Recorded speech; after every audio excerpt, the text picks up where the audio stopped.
अस्सलाम वालेकुम। वालेकुम सलाम जी। जी जनाब, ये फ्रेम सही बने या गलत बने? भाई बिल्कुल ठीक बने हो। सही बन गई है। जी हाँ। अच्छा जी, कित्थे बनवाया तुसां? फतेहपुर अड्डे ते आमिर लोहार कोल बनवाया। ठीक हो गया। ते कितने दिन ने तैयार ये किया है? 3 दिन तैयार करके अर्जेंट दिता सू। ठीक हो गया। फिटिंग ही तुहानू इत्थे कर दी है? फिटिंग घर करके प्लेटा कस के टोच भी तलू ला के दिते। ठीक हो।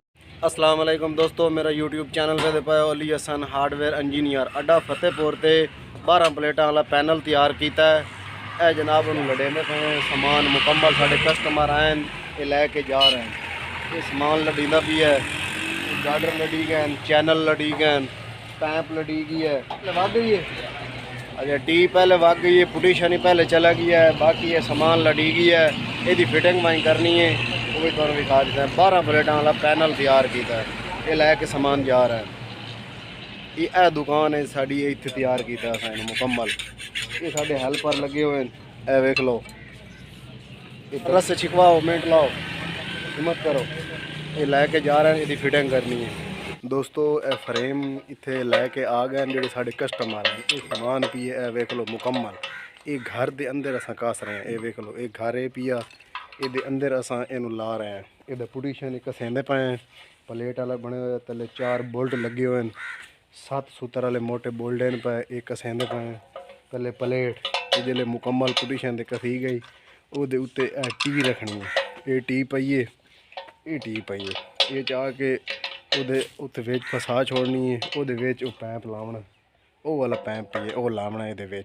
ये जिमें असा स्टैप बाय स्टैप कसेंदे पे उन्हें तुहानू डिटेल नाल दसी रखा है। शायद हिम्मत करो। ये अड्डा फतेहपुर तो असा आए हैं, इतने कसन मिस्त्री अली हसन ये फिट करेंदा भी है। तो दोस्तों कलाम उत्ते रख के ये बोल्ट ला रहे हैं। वेख लो पैंप भी रख लिए, टी भी पा लीए। ये जो बोल्ट हैं पे उत्ते कलांप के जो कसीने 6 ओली साइड जरूर 6 पहली साइड 12 हैं पे, 4 सूत्र वाले पे। ये ला के उस तो बाद ये गाडर कसने, बाहर वाले गाडर जोड़े वो कसने। दोस्तों साडा हेल्पर जोड़ा है पिया ये टी के उत्ते बैठा है, पैंप के कलंप के जोड़े पे काबले कथे का बैठा है। कलंप भी कसी गई है, टी भी तले फिट हो गई है, कलंप वो उत्ते पै गई है। वो उत्ते जोड़े बुल्ड हैं पे वो कसेंदे पे हैं। ये हेल्पर साडा वो उत्ते बैठा है। ये जनाब भाने नाल ओदे नट काबले कस रहा है। वो कस के उस बाद जोड़े गाडर हैं पे वो अस लावने बिल्कुल ऊंचाई फिट करेंदे पे। घर के अंदर फिट हो रहा है, ए वेख लो जी। शाबाश शाबाश, हिम्मत ला। इस हेल्पर वास्ते एक लाइक बनता है। दोस्तों एक गाडर कसी गई है, एवे दे पर ये मुकम्मल गाडर कसी गई है। बाकी भी उतला सामान क्लियर हो गया है। वो पहली साल वाला गाडर कथेंदे पाया था। ये चाबी है तो ये सामान पी है, वेख लो। इन चाह के गाडर ये तले पी है, ये उरू चैनल पैने बाद रखना। ये गाडर पी है, ये चाह के उत्ते रखना है। शाबाश भाई शाबाश, जल्दी करो। दूआ गाडर जी असा फिट करेंदे पे हैं। पहला गाडर साड़ा फिट हो गया है, दूआ गाडर अस चाह के फिट करेंदे पे हैं। शाबाश भाई, ये नट काबले लाया, मिनट ला। ये जी ये नट काबले ला के ये लेवल करके ये गाडर टाइट कर दिसा है बिल्कुल। ये काफ़ी सारा जी उच्चा तैयार किया है, इस वास्ते ये तैयार किया है ताकि घर के अंदर लावना आई। ये घर के अंदर डंगर होंदे वो छुट वजन तो प्लेटा त्रोड़ छुड़ेंदे। इस वास्ते यदी जी हाइट है पई वो अस काफ़ी सारी उच्ची रखी है।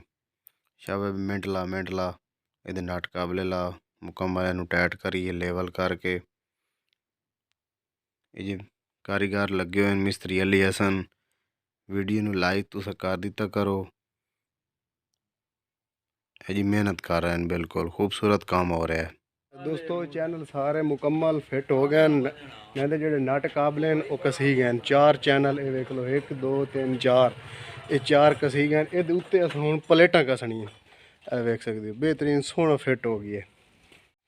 दोस्तों प्लेटा रखेंदे पे उत्ते, ये 1 2 3 4 5 6 7वीं प्लेट उत्ते पेंदे पे। 12 प्लेटा का पैनल है। ये छत लहा के इस पैनल से फिट करेंदे पे। ये प्लेट उत्ते पै गई है, देखो बड़ी हाइट उत्ता है फुल। जो पहले ड्रम रख के वो उत्ते चढ़ के इन कस रहे हैं मुकम्मल, बिल्कुल हाइट है। शाबाश शाबाश। दोस्तों मुकम्मल प्लेटां उत्ते आ गई हैं, इन्हां दे हुण बोल्ट लैंदे पए हैं। ਇਹ ਵੇਲੋ ਤੁਹਾਨੂੰ ਨਜ਼ਦੀਕ ਵੀ ਖਾ ਦੇਣੇ। ਸਾਡਾ ਹੈਲਪਰ ਲੱਗੋ ਹੈ ਬੋਲਟ ਕਥੇਂਦਾ ਪਈ ਸ਼ਾਬਾਸ਼ ਸ਼ਾਬਾਸ਼। ਇਹ ਇਸ ਸਾਈਡ ਦੇ ਨੂੰ ਇਹ ਵੇਖ ਲਓ, ਇਹ ਪਲੇਟਾਂ ਦੇ ਓਰੀਜਨਲ ਸੁਰਾਖ ਹੈ, ਉੱਥੇ ਬੋਲਟ ਕਥੇਂਦੇ ਪਏ ਤੋੜ ਤਾਂ ਕਿ ਇਸ ਸਾਈਡ ਦੇ ਘਸਣੇ, ਇਸ ਸਾਈਡ ਦੇ ਵੀ ਘਸਣੇ। ਪਹਿਲੀ ਸਾਈਡ ਸਾਡੀ ਕਲੀਅਰ ਹੋ ਗਈ ਹੈ ਮੁਕੰਮਲ, ਇੱਕ ਸਾਈਡ ਰਹਿ ਗਈ, ਇਹ ਫਿੱਟ ਕਰਾਂਦੇ ਪਏ ਮੋੜਨਾਂ ਨੂੰ ਟਾਈਟ ਕਰਨਾ ਮੁਕੰਮਲ। दोस्तों प्लेटां मुकम्मल फिट हो गई हैं। इन्हां दे जिहड़े प्लेटां दे बुल्ड हैं पै उन्हां टोच लाइंदे पे हैं ताकि जिहड़े बुल्ड हैं वो खुलन ना, बिल्कुल फिट खड़े रहें। इस वास्ते इन्हां टोच लाइंदे पे हैं, मजबूती वाला पक्का काम करेंदे पे हैं। ये पैनल घर दे अंदर फिटिंग कीती है, वो भी इहदी जिहड़ी है पई सेफ्टी हो गई सी। उस तो बाद जिहड़े इहनूं टोच लाइंदे पे हैं ये भी इहदा पक्का काम हो गई सी।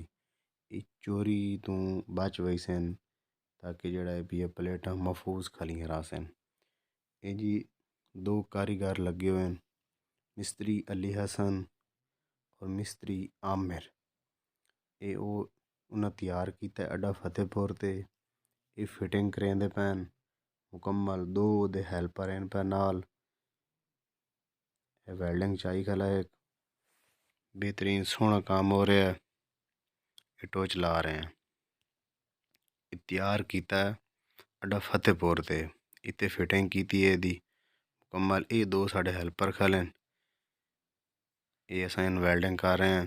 बिल्कुल मजबूती का पक्का काम और बड़ा सोहना पैदार प्लेटां फिट की हैं।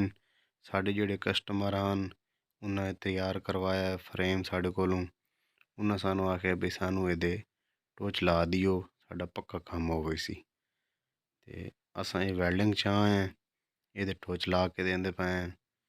जेह्ड़े ये बुल्ड लगे हुए हैं जैनवन बुल्ड, ये उन्होंने ये उत्तू गत्ता रख के प्लेट नूं नुकसान ना होवे, इन्हों असां वेल्डिंग करके बिल्कुल पक्का काम करके दे रहे हैं ताकि कोई मसला ना बने। दोस्तों मुकम्मल ये साडा पैनल तैयार हो गया है 12 प्लेटां वाला।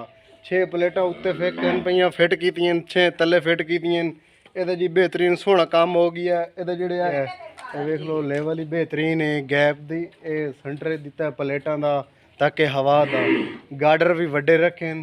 ये वेख लो ये जमीन थल्ले आ वंजन, प्लेटां पहले ना लगन, गार्डर लग वंजन। इस वजह तो बहुत खूबसूरत तैयार होया है। ये घर के अंदर फिट किया है बिल्कुल। जो साढ़े को कस्टमर ये बनवाया उन्हें फिट करवाया घर के अंदर, उन्होंने को पूछना है कि सही बने या गलत बने। अस्सलाम वालेकुम। वालेकुम सलाम जी जनाब, ये फ्रेम सही बने या गलत बने? भाई बिल्कुल ठीक बने, सही बन गई है जी हाँ। अच्छा जी, कित्थे बनवाया तुसां? फतेहपुर अड्डे ते आमिर लोहार कोल बनवाया। ठीक हो गया। तो कितने दिन तैयार किया? 3 दिन तैयार करके अर्जेंट दिता सू। ठीक हो गया। फिटिंग ही तुहानू इत्थे कर दी है? फिटिंग घर करके प्लेटां कस के टोच भी तलू ला के दिते। ठीक हो गया। ये मुकम्मल यदि फिटिंग कर ली बिल्कुल। दोस्तों वीडियो अच्छी लगे तो लाइक करना है, साढ़े चैनल को सब्सक्राइब करना है। नेक्स्ट वीडियो से मिलेंगे, तब तक के लिए अल्लाह हाफिज़।